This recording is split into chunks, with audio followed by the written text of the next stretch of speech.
Bom dia! Hoje é quarta-feira, 18 de janeiro de 2023.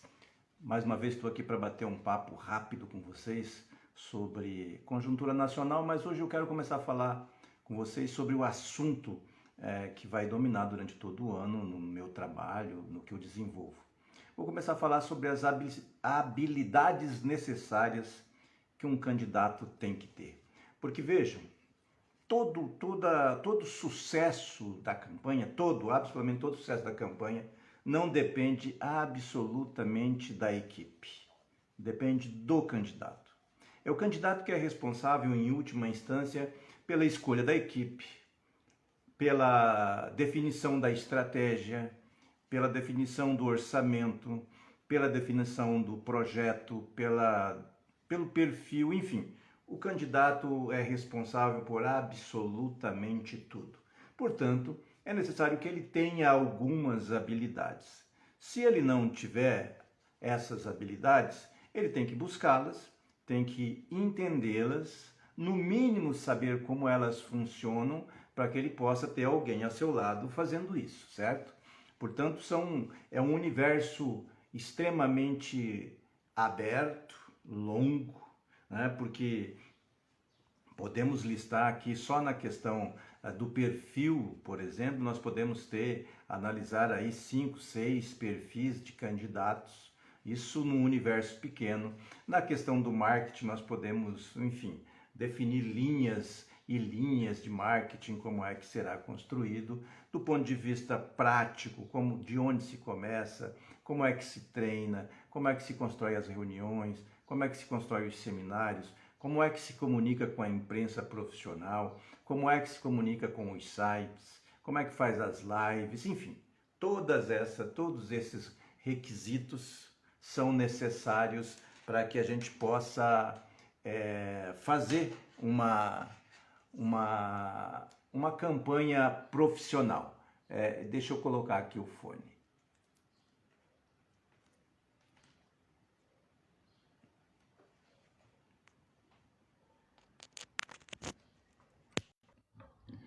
Então, voltando aqui, portanto, nesse universo de requisitos que um candidato pode ter, nós vamos começar pelos mais básicos. Isso sem falar que o candidato tem que conhecer o seu partido, ele tem que ter clareza ideológica, ele tem que saber qual é o seu referencial teórico, o que ele vai defender. Veja, eu vou, num debate que eu fiz com aquelas reuniões familiares, antes dessa campanha presidencial, tem um sobrinho meu que é bolsonarista, e ele estava defendendo o Bolsonaro, me chamou de comunista, socialista e tal.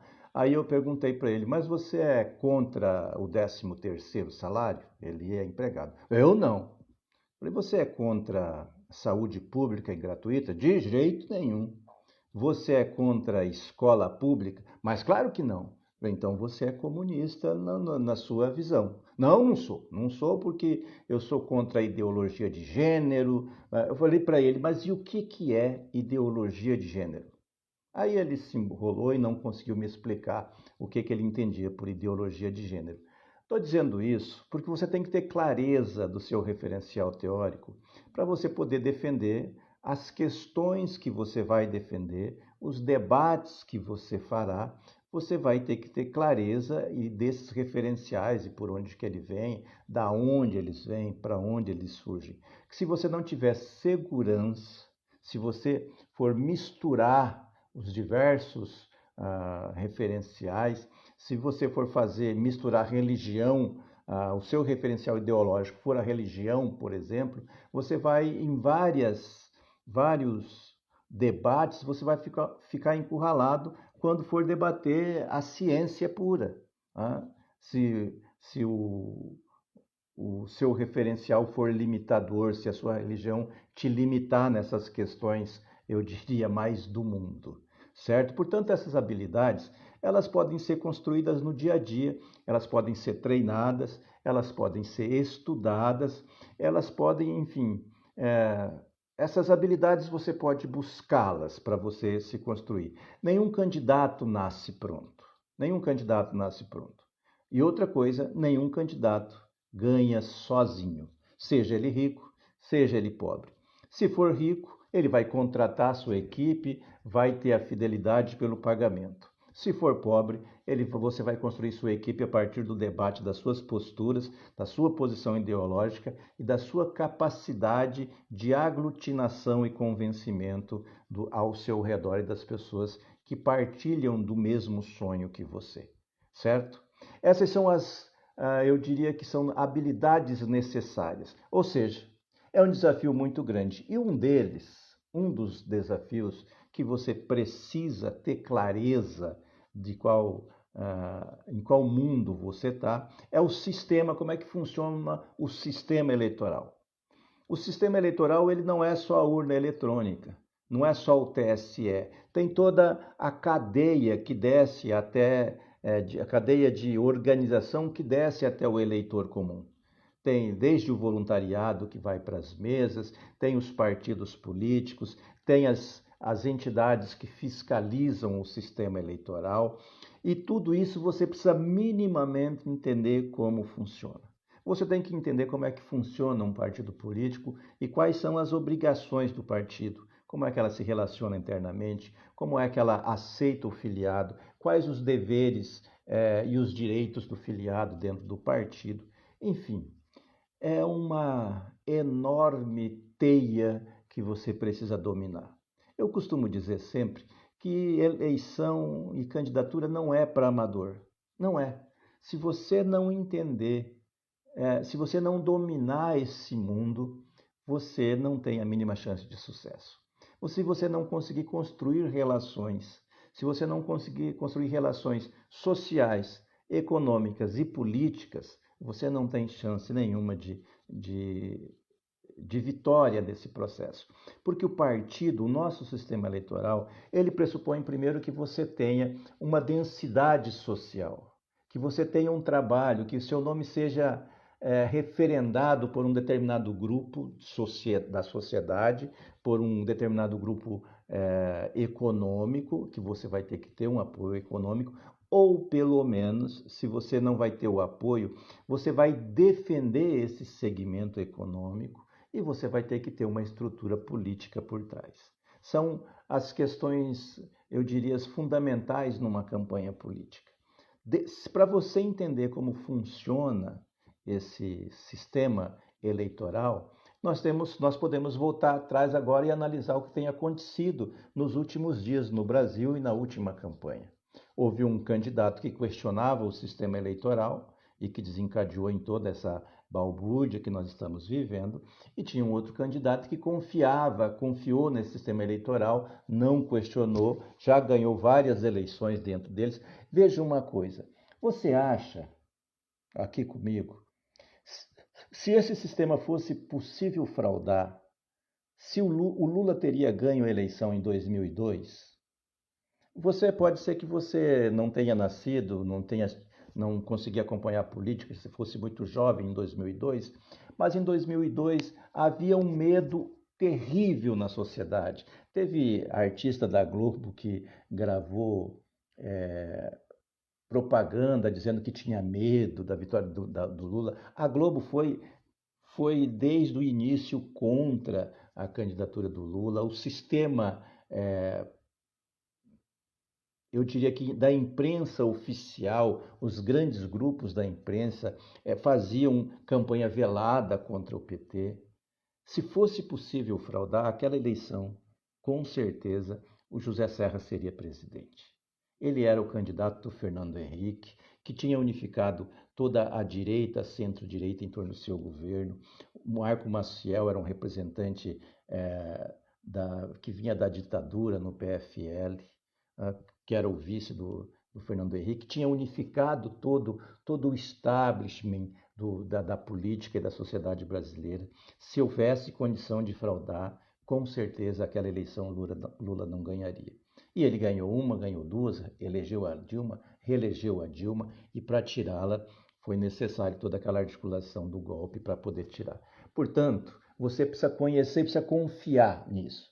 Se você ficar desconfiado e achando que a urna eletrônica vai te roubar, você não vai discutir os seus erros e não vai analisar com certeza como é que se organiza, aonde que você pode errar, aonde que você pode acertar, aonde que você pode caminhar bem com a sua campanha, tá certo? Eu vou fazer um break aí para parar e vou falar um pouquinho sobre a conjuntura para ir devagar saindo, deixei isso por último para falar um pouco sobre como é que está o Anderson Torres e para poder fazer um paralelo entre a prisão, as prisões que aconteceram na Lava Jato, sejam dos empresários, mas principalmente dos políticos ligados ao PT e principalmente ao Lula.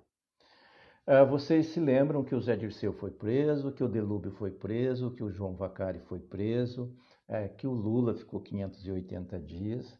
Vocês se lembram, todos eles, como é que eles se comportaram, principalmente os principais quadros do PT. E devo dizer que todo o processo não teve a digital de nenhum deles envolvido diretamente em benefício próprio. Todos eles foram presos numa teoria do domínio do fato, de que eles financiavam o partido político a partir dessas questões. Feito essa observação, lembrando que o Lula não tem nenhuma prova, né? Aquela apresentação do PowerPoint só mostrava que ele podia saber que ele era chefe das pessoas, tal, mas não tinha nenhum dinheiro passado por ele. Feito isso, lembrando que ele ficou 580 dias preso, não quis fugir, não teve embaixadas que ofereceram para recebê-lo, teve países que se ofereceram para recebê-lo aqui na América do Sul, na Europa, mas ele não quis, ele preferiu ser preso, porque ele tinha certeza da sua inocência, ficou encarcerado 580 dias e foi liberado. Portanto, agora, trazendo para agora, o outro candidato foi para os Estados Unidos para fugir da punição, está lá e não sabe quando volta. Isso é uma coisa. Outro que foi e voltou e que está preso, eu quero ler aqui no Globo, né, deu no Globo do hoje, como é que está o ânimo do Anderson Torres, o poderoso ministro da Justiça de Bolsonaro. Veja, vou ler aqui rapidamente um trechinho do artigo da... Deixa eu ver aqui quem é que escreveu o artigo para dar o crédito.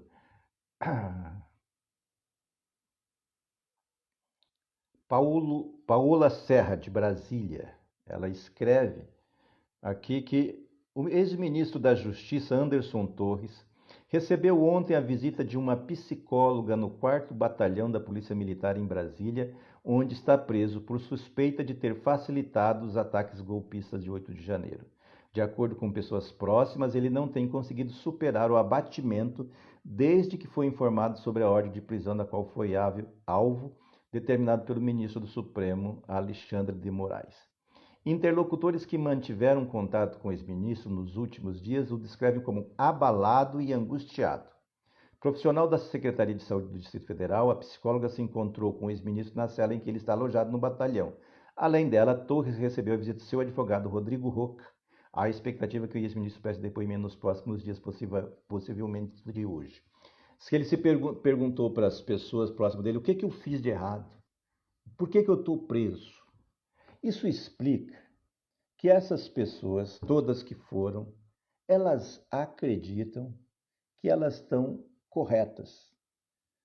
Esses vândalos que foram convencidos, que não sabem o que fizeram, que estão tentando dar um golpe sem saber o crime que cometeram, é só ver as reportagens sobre aqueles que estão presos na Papuda ou na Colmeia, que estão reclamando da comida, estão reclamando dos banheiros, da limpeza dos banheiros, que não tem refrigerante, que não tem água gelada, que não tem chuveiro quente. Essas pessoas, vamos lá, a grande maioria pode ter sido inocentes úteis.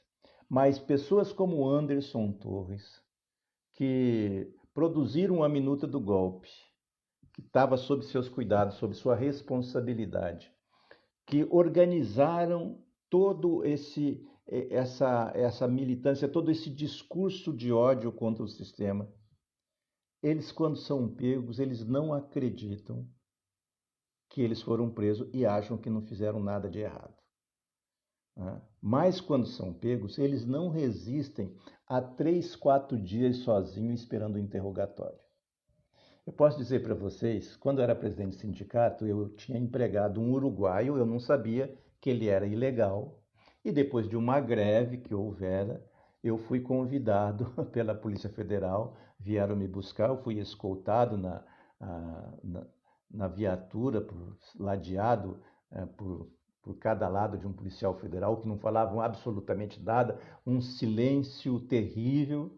E eu fiquei 2 horas sentado numa sala, sozinho, esperando ser ouvido.